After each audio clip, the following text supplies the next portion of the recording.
작년에 잇따라 발생한 타워 크레인 사고로 수많은 분들의 소중한 목숨을 잃었습니다. 하지만 이 사고 원인을 두고서는 갑론을박이 오가고 있는데 사고 원인을 밝혀내기 위한 경찰의 수사에도 불구하고 정확한 원인을 밝혀내는 데까지는 좀 시간이 걸릴 것 같습니다. 지난해 발생한 타워 크레인 사고의 원인 서승택 기자가 심층적으로 아주 분석을 해왔는데요. 불러볼까요? 서승택 기자? 네, 서승택입니다. 예. 길을 지나다가 보면은 그 공사 현장에서 타워 크레인 있는 거 흔히 볼 수가 있는데 일반 분들은 이 타워 크레인이 어떤 역할을 하는지 좀 잘 모르실 수도 있을 것 같아요. 일단은 뭐 어떤 역할을 하는 건가요? 네, 타워 크레인은 공사 현장에서 주로 고층 건물을 신축할 때 필요로 하는 건설 기계입니다. 예. 타워 크레인은 크게 기계실과 붐, 마스트 등으로 이루어져 있는데요. 예. 기계실은 타워 크레인을 운전하는 곳, 붐은 타워 크레인의 사람으로 따지면 예. 팔의 역할을 합니다. 예. 네, 마스트는 타워 크레인의 뼈대 역할을 하는 것으로 직육면체의 구조물입니다. 예. 이 마스트라는 것이 하나씩 끼워지면서 타워 크레인은 끝까지 올라가게 됩니다. 예.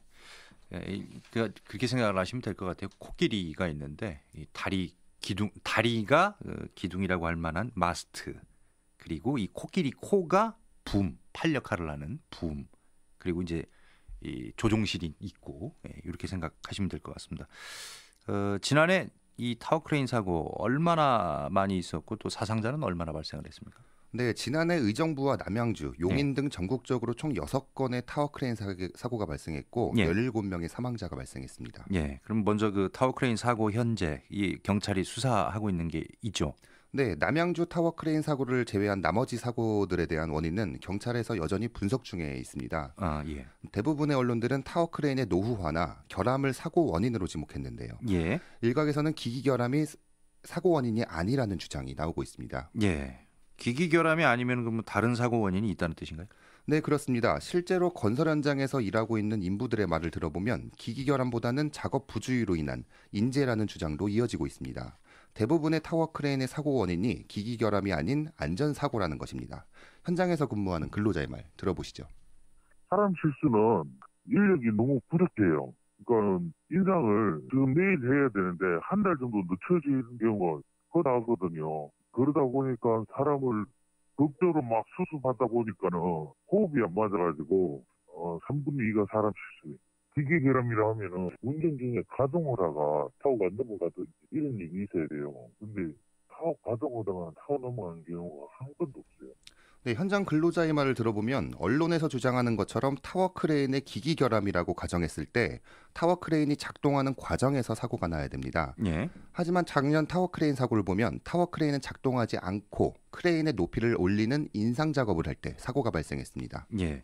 그 사고의 원인에 대해서 언론과 또 이 관계자, 근로자 간에 좀 보는 분석 원인이 좀 다른 것 같은데 정확히 어떤 원인으로 사고가 발생하는 건가요? 네, 지난해 경기도에서 발생한 4건의 사고를 분석해봤습니다. 지난해 5월 22일 남양주에서 타워 크레인이 넘어져 3명이 숨지고 2명이 다쳤습니다. 예. 경찰은 5개월 만인 지난해 10월 수사를 마무리했는데요. 예. 경찰이 발표한 사고 원인은 바로 기기 결함이었습니다. 타워 크레인에 사용되는 일부 부품을 순정이 아닌 사제 부품을 썼다는 것인데요. 경찰 관계자의 말 들어보시죠. 상승 작업을 하면은 이제 볼트를 전부 다 4개 양쪽 사이드 다 풀어가지고 이제 한 단을 올려야 되거든요. 그 다음에 올린 다음에 그 마스터라는 그 단을 끼워 넣어가지고 다시 내려서 연결을 쭉쭉쭉 해 나가는 방법인데 상승 작업을 할 때 그 위에 그 지부나 운전석을 위로 쫙 올려야 되거든요. 그 올릴 때 버티고 있는 그 부품이 렛기어라는 거예요. 그게 이제 그 부러졌는데 그거를 자기들을 임의대로 깎아가지고 정품을 쓰지 않고 임의대로 깎은 제품을 썼기 때문에 그거를 그 위에 상부의 힘을 지탱하지 못하고 넘어졌던 거예요. 네, 경찰은 사고 이틀 전 타워 크레인의 키를 높이는 인상 작업을 할 때 기둥의 하부를 지탱하는 역할을 하는 기어 한쪽이 조금 깨진 사실을 발견했습니다. 예. 조사 결과 하도급 업체는 순정 부품으로 교체하는 데 드는 비용을 우려해 타워 크레인 제조사인 스페인 소재 업체에 순정 보조포를 주문하지 않았습니다. 대신 철공소에 자체적으로 주문 제작한 부품으로 교체한 겁니다. 결국 사고 당일 인상 작업 중이던 타워 크레인 순정 부품만큼 무게를 견디지 못한 사제 보조폴이 깨지면서 타워 크레인이 전도됐다고 발표했습니다. 예. 경찰은 증거로 로우폴이라는 해당 부품의 파손 부위를 증거로 제시했습니다. 예. 그러니까 경찰이 발표한 사고 원인으로만 보면 기기 결함인 것 같은데 엄청난 무게를 지탱하는 그 타워 크레인의 순정 부품을 사용하지 않고 또 철공소에서 자체적으로 제작한 부품을 사용했다. 이게 좀 위험한 일 아닌가요? 네, 맞습니다. 타워 크레인의 무게는 약 40톤에 달합니다. 이렇게 무거운 무게를 버티려면 부품 하나하나가 중요한 역할을 하는 것은 맞습니다. 예. 하지만 일각에서는 경찰이 발표한 사고 원인에 대해 의구심을 품고 있습니다. 기본적으로 타워 크레인의 텔레스코핑, 즉 인상 작업이라고 하는데요. 예. 타워 크레인을 높이 올리기 위한 작업입니다. 이 과정에서 타워 크레인의 기둥과 유압 장치를 정확히 맞물린 상태에서 상승 작업을 해야 합니다. 하지만 남양주 사고에서는 기둥에 연결하는 동그란 홈에 유압 장치를 정확히 걸지 않은 상태에서 상승 작업을 하다가 사고가 난 것으로 보입니다. 예, 그 근거가 있는 건가요? 네, 경찰이 발표한 내용으로 사고가 발생하려면 시계 방향으로 회전해 사다리로부터 이탈되는 과정이 있어야 합니다. 예. 하지만 이게 가능하려면 외부를 칼로 정교하게 자른다는 과정 없이는 불가능합니다. 한상길 타워 크레인 협동조합 이사장의 말 들어보시죠. 네, 의정부 사고에 대해서는 이미 경찰이 발표를 했지만 처음에 경찰이 발표한 사제품에 의한 사고라는 것은 얼토당토한 그 얘기고, 그리고 우리 협동조합에서도 법정에 교체품에 의한 사고 아니라는 것을 증빙을 제시했고, 물리적이나 과학적이나 도저히 그 불가능한 사고, 이제 사제폴에 대한 사고라는 거는 거꾸로 이제 검찰에서 증빙을 해야 되는데 그게 아마 안 될 겁니다. 과학적으로 도저히 불가능한 겁니다. 현재 경찰은 현장 소장과 타워 크레인 설치를 맡았던 성주타워 대표 등 3명에 대해 구속을 한 상태입니다. 사법부의 판단만 남겨놓고 있지만 지난달 16일이었던 재판은 연기된 상태입니다. 예. 그러면 그 남양주 이외의 사고들도 있었단 말이에요. 그런 사고들도 그 기기 결함이 아닌 뭐 인재일 가능성이 좀 있습니까, 이게? 네, 현재까지 남양주 사고 이후 의정부와 용인, 평택의 사고에 대한 경찰의 공식적인 사고 원인 발표는 없었습니다. 예. 여전히 많은 언론들이 사고 원인을 기기 결함으로 지목하고 있는데요. 하지만 마찬가지로 크레인의 결함이나 노후화가 아닌 인재라는 주장이 계속되고 있습니다. 경기대학교 건축공학과 최용화 교수입니다. 타워 크레인을 건설 원도급자가 설치 안 하는 데가 반이 넘어요. 골조업체한테 넘겨버려요. 타워 크레인 업체한테. 타워 크레인 업체한테 넘겨버린다는 이야기는 자기네들이 골치 아픈 책임을 안 지려고 골조업체한테 띄워주는 거예요.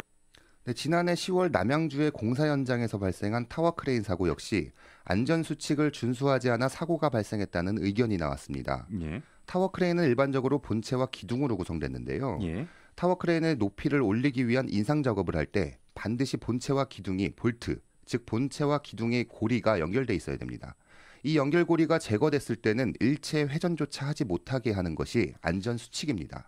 하지만 남양주 사고의 경우 인상 작업 시 연결고리가 결합돼 있지 않은 상태에서 작업을 하다가 타워 크레인이 뒤쪽으로 전도된 것으로 추정됩니다. 마찬가지로 지난해 12월 잇따라 발생한 용인과 평택의 타워 크레인 사고 역시 안전수칙 미준수로 인한 인재라는 지적이 나왔습니다. 의정부 사고로 마찬가지로 용인 사고 역시 타워 크레인 인상 작업 중에 발생한 것으로 보입니다. 인상 작업에는 텔레스코핑 케이지라는 타워 크레인 구조물이 사용되는데요. 예. 케이지 하단에는 반드시 핀 8개로 반드시 잠겨져 있어야 됩니다. 하지만 용인 사고 현장에서는 핀 2개만 잠겨 있었습니다. 즉 나머지 핀을 고정하지 않은 상태에서 인상 작업을 하다가 앞쪽으로 심하게 기울면서 전도된 것으로 추정하고 있습니다. 마지막으로 평택의 사고 역시 인상 작업 중 발생한 것이라는 지적이 있습니다. 예. 인상 작업 시 기둥의 왼쪽과 오른쪽에 홈이 있습니다. 예. 그 홈에 정확히 안착시킨 다음에 이탈할 방지 안전핀을 고정해야 합니다. 하지만 사고 당시 왼쪽 부분은 정확히 안착했지만 오른쪽 부분은 미끄러져 이탈된 것을 사고 원인으로 보고 있습니다. 예. 그러니까 일단 안전 수칙이 있는데 그 뭐 핀을 정확하게 맞춰야 되는데 그 개수도 좀 부족했던 것 같고 이런 인재인 것 같다 얘기를 좀 하시고 있는 거고요. 근데 지금 들어보니까 대체로 이 타워 크레인 사고라고 하는 게 인상 작업을 하는 과정에서 지금 계속 사고가 터지고 있는 건데 이런 주장 아닙니까 지금? 네, 맞습니다. 예. 근데 그 이렇게 유독 인상 작업을 하는 과정에서 사고가 발생하는 이유가 있을까요? 네, 일단 타워 크레인이 운영되는 구조부터 말씀을 드려야 될 것 같은데요. 예. 현재 타워 크레인을 운영하기 위해서는 타워 크레인을 임대해주는 사업자와 기사, 그리고 타워크레인 설치 해체팀으로 구성이 됩니다. 예. 인상 작업을 할 때는 기사와 설치 해체팀이 작업에 나서는데요. 하지만 지난 2014년 수원 광교의 신축 오피스텔 현장에서 타워크레인이 전복되는 사고가 발생했는데 타워크레인 기사들은 인상 작업을 할 때 작업을 거부했습니다. 한국타워크레인 협동조합 한상길 이사장의 말 들어보시죠. 타워 기사들 중에 많은 수가 타워 크레인 텔레스코핑 할 때 조정을 거부하게끔 하다 보니까 이에 대한 경험이 전무합니다. 안전을 확보할 수 있는 그런 위치에 있는 기사들이 단지 이제 위험 발생률이 높다. 그렇게 해서 작업을 거부해놓고 좀 잘못됐다 이렇게 생각이 됩니다. 이 때문에 임시적으로 크레인을 운전할 수 있는 기사를 구해야만 했습니다. 네. 임시로 운전하게 된 기사는 아무래도 운전이 서툴 수밖에 없겠죠. 그래서 사고 위험이 높아지는 겁니다. 실제로 작년에 발생한 경기도 내 4건의 타워크레인 사고에서도 실제 타워크레인 기사가 아닌 다른 기사가 임시로 조종했던 것으로 확인됐습니다. 한국타워크레인 설치해체 노동조합 정회운 위원장입니다. 2013년도 수원 영통의 대우건설에서 타워가 넘어갔는데 그때 유일하게 우리 토레체 작업자들은 아무도 안 다쳤는데 조종사만 죽었단 말이에요. 그 사건 이후로 다시는 앞으로 상승 작업할 때는 우리 기사가 안 하겠다 조정을 해서 안 타기 시작한 거예요. 그게 안 되다 보니까 이제 우리가 못 한다고 하니까 결국은 거의 땜빵 기사라고 해서 다른 기사도 불러드린단 말이에요. 그때마다. 그만큼 사고 원인은 클 수밖에 없단 말이에요. 그러니까 저희는 기사가 바뀌는 걸 원치 않죠. 그러니까 이제 갑작스럽게 파견된 타워크레인 기사가 있는데 좀 약간 익숙하지 않은 운전이라서 이게 굉장히 위험할 수도 있겠어요. 근데 이게 한편으로는 그렇게 갑작스럽게 바뀐 분이라고 하더라도 그분 그 타워크레인 기사분도 면허가 있는 거 아닙니까? 네, 당연히 면허가 있어야 누구든 타워크레인 조종을 할 수 있습니다. 예. 하지만 아무리 숙련된 기사라고 할지라도 새로운 장비의 특성을 모르기 때문에 사고의 가능성이 높아진다고 할 수 있습니다. 또 다른 문제점을 말씀드리면 타워크레인을 상승하는 작업에는 말씀드렸다시피 설치 해체팀이 투입됩니다. 예. 하지만 설치 해체팀이 인력이 상대적으로 턱없이 부족한 상황인데요. 전국에 재개발 열풍이 불면서 타워크레인의 수요는 늘어났지만 설치 해체팀의 인력은 그대로인 상황입니다. 지난 2013년 타워크레인의 숫자는 3천여 대에 불과했습니다. 하지만 현재 타워크레인의 숫자는 2배 이상 늘어난 6천여 대지만 자격증을 가지고 있는 인력은 3,000대를 운영하는 인력 그대로 멈춰 있습니다. 설치 해체를 담당하는 근로자의 말 들어보시죠. 내년 내후년 되면 전부 다 이제 한갑이 넘는 고령자들이 70% 차지해요. 3,000대 하던 그런 물량을 소화하던 사람들이 6,000대를 할 수가 없잖아요. 그러다 보니까 그냥 60일, 90일씩 해체를 못하고 설치 못하고 막 이런 파행적인 그런 기간이 한 1년 이상 지속됐거든요. 이처럼 늘어나는 타워크레인 숫자에 비해 설치 해체 인력이 부족하다 보니 설치 해체 인력들은 2~3배의 물량을 맞추기 위해 무리하게 작업에 임하고 있는 실정인 겁니다. 네. 현장 근로자들은 이렇게 설치 해체팀 인력이 부족한 것에 대해 정부도 일부 잘못이 있다고 주장하고 나섰습니다. 한국노총 타워크레인 조종사 노동조합 김성점 조직국장입니다. 그리고 또 정부도 문제가 있는 게 1만 가구 짓고 내년에 2만 가구를 짓잖아요. 그러면 사람도 더블로 늘어야 되는데 기술자는 안 늘리고 공사만 막 이렇게 늘려버리니까 당연히 사고가 날 수밖에 없는. 계속 정부는 사업자 잘못이 근로자 잘못이니 이게 그렇게 했지만 사실 정부도 잘못이 있거든요. 스트레치 하신 분들도 2탕, 3탕 하루에 뛰다 보니까 사람이 피곤하다 보면 실수하고 그러잖아요. 그 실수가 바로 사망사고에 연결돼요. 네.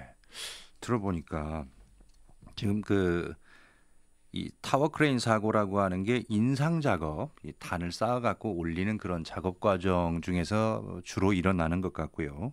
그 인상 작업을 주로 하시는 분들이 이 설치 해체 팀 인력인 거죠? 네, 맞습니다. 예. 그런데 그 설치 해체 팀 인력은 예전보다도 지금 필요로 하는 수가 지금 2배가 늘었는데 인력은 그대로인 상황에서 지금 안전 사고가 이어지고 있다. 이런 얘기인 것 같습니다. 네. 그러면 단순하게 생각해서 설치 해체 인력을 좀 늘리면 이 타워크레인 사고를 방지할 수 있을까요?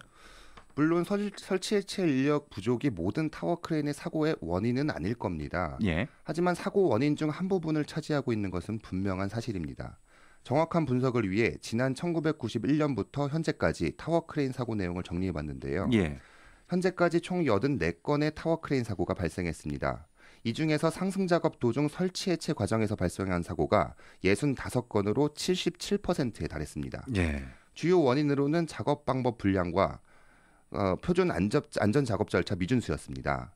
안전수칙과 표준 안전 작업 절차를 철저히 준수하는 대책을 강구하면 타워 크레인 사고는 현저하게 감소할 수 있을 것으로 생각하고 있습니다. 예. 그 다음은 일상 운전, 즉 인양 작업 중 발생한 사고가 11건으로 13%를 차지했습니다.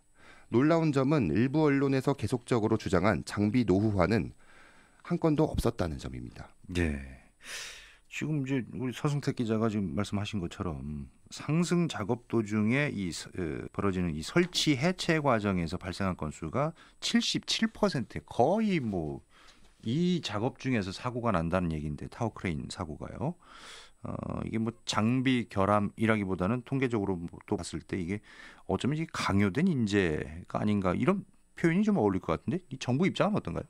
네, 정부는 현재 사고 원인이 조사 중이기 때문에 예. 결과를 지켜보고 대책 마련을 하겠다는 입장입니다. 이와 별도로 정부는 지난 9일 노동자의 안전과 보건에 대한 원청의 책임을 확대하도록 하는 산업안전보건법 전부 개정 법률안을 입법 예고했습니다. 이번 개정은 1990년 이후 28년 만에 이루어지는 전부 개정입니다. 지난해 11월 타워 크레인 중대재해 예방대책에서 발표한 내용도 개정 법률안에 담겼습니다. 지난해 잇따른 타워 크레인 사고를 예방하기 위한 조치로 해석할 수 있는데요. 예. 개정 법률안 내용을 살펴보면 원청은 타워 크레인이 설치돼 있거나 작동하는 경우, 설치 해체 작업이 이루어지고 있는 경우 유해 위험 방지 조치를 이행하도록 해야 합니다. 또 타워 크레인 설치 해체 작업자는 고용노동부 장관에 등록해야 합니다. 미등록자에게는 설치 해체 작업에 도급을 하지 못하도록 하는 내용을 개정안에 담았습니다. 고용노동부는 3월 21일까지 입법 예고 기간 동안 공청회와 간담회 등을 통해 전문가 및 노사 등 이해관계자의 의견을 충분히 수렴하고 정부 입법 절차를 거쳐 개정 법률안을 상반기 내에 국회에 제출할 예정입니다. 고용노동부 관계자입니다. 11월 종합대책 저희가 발표한 것 그런 거 관련하고 현장 밀착 관리하는 그런 부분도 저희가 좀 지금 계속 진행 중이거든요. 어떤 타워 크레인의 어떤 기계적 결함 부분에 대한 어떤 강화 대책하고 그 작업자 안전 수칙 위주의 그런 대책, 크게 보면 그렇게 두 가지가 다 함께 좀 관계부 합동으로 마련된 거거든요. 네. 그러니까 이제 기기적 결함 부분 하나, 그다음에 작업자 안전 규칙 위주의 대책, 이렇게 두 가지를 지금 챙기고 있다, 뭐 이런 내용인 것 같은데, 이 얘기는 개정 법률안을 봤을 때 설치 해체상의 문제점을 정부도 뭐 알고 있다, 인지하고 있다, 이렇게 봐도 될 것 같네요. 네. 예. 이번 법률 개정을 통해서 그 타워 크레인 사고가 많이 예방될 수 있다고 생각을 하세요? 아무래도 설치 해체상의 안전 관리를 강화하면 사고는 줄어들 수 있다고 생각합니다. 예. 하지만 설치 해체 인원의 부족과 계속되는 타워 크레인 기사와 설치 해체 작업자의 갈등, 구조적인 문제를 해결하지 못한다면 완벽한 사고 예방은 불가능할 것으로 판단됩니다. 하지만 아직까지 정확한 사고 원인에 대해 밝혀지지 않았습니다. 하지만 부주의로 인한 사고라는 정황은 계속 나오고 있는 상황입니다. 예. 결국 일부 언론이 주장한 기기 결함이나 크레인의 노후화보다는 구조적인 문제가 불러온 강요된 인재라는 주장에 무게가 실리고 있습니다. 근본적인 문제 해결을 위해 타워 크레인 인력 충원과 정확한 사고 원인 분석 등 정부가 적극적으로 나서야 한다고 생각합니다. 네, 오늘은 여기까지 듣도록 하겠습니다. 서승택 기자 수고했습니다. 올해는 타워 크레인 사고가 좀 발생했다, 뭐 이런 소식 시사 999에서는 좀 전해지지 않았으면 하는 바람을 좀 가져봅니다. KFM 스페셜, 지금까지 서승택 기자와 함께했습니다. 고맙습니다. 감사합니다.